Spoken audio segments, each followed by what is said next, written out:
Tout le monde se plaint de l'immigration massive des dernières années au Canada. Les réfugiés et les demandeurs d'asile ont le dos large. En réponse aux critiques, le gouvernement fédéral a identifié des solutions qu'il applique avec beaucoup d'empressement.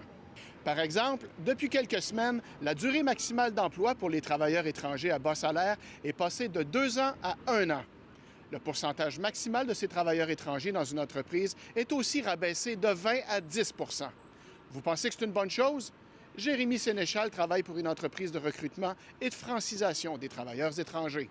C'est des mesures qui ont été annoncées fin août, début septembre, et la mise en vigueur tombait le 26 septembre. Ça crée un certain chaos. Oui, il y a les réfugiés, il y a les demandeurs d'asile, puis il y a les travailleurs étrangers temporaires et les étudiants. Fait que, tu sais, c'est beaucoup de monde qu'on essaie de mettre dans le même panier, puis on pénalise tout le monde de la même façon, même si c'est pas tout le monde que la contribution peut apporter. Puis c'est un peu ça qui arrive avec le cas des travailleurs étrangers temporaires, oui, dans le secteur de la restauration. En effet, l'industrie de la restauration a ressenti immédiatement les contre-coups de ce brusque changement de politique. On est très inquiet comme industrie là, avec les derniers resserrements. Nous n'avons pas de travailleurs locaux qui se présentent dans les restaurants actuellement.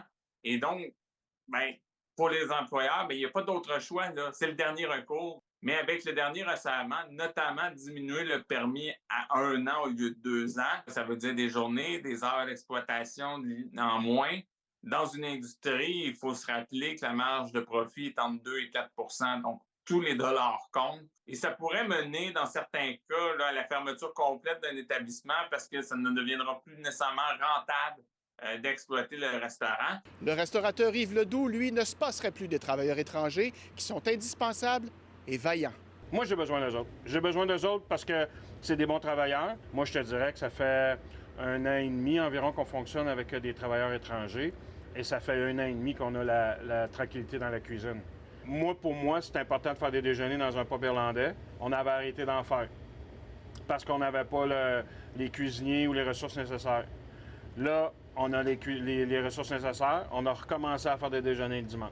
On a des gens qui travaillent, on a des gens qui rentrent, on a des gens qui sont heureux d'être ici. Bref, l'Association Restauration Québec demande à Ottawa d'exempter les restaurateurs des nouvelles mesures et de revenir à la situation précédente. Si le fédéral reste sur sa position, Jérémy Sénéchal se demande ce qui va arriver concrètement à plein de braves gens. Pour l'instant, c'est tous des travailleurs qui ont des super bons emplois, qui ont des appartements, qui payent taxes et impôts ici au Québec. Puis là, du jour au lendemain, ben, on décide qu'on n'en veut plus ici.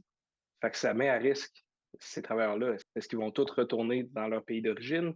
Est-ce qu'ils vont décider de rester illégalement sur le territoire québécois? À Québec, Mathieu Boivin pour Nouveau Info.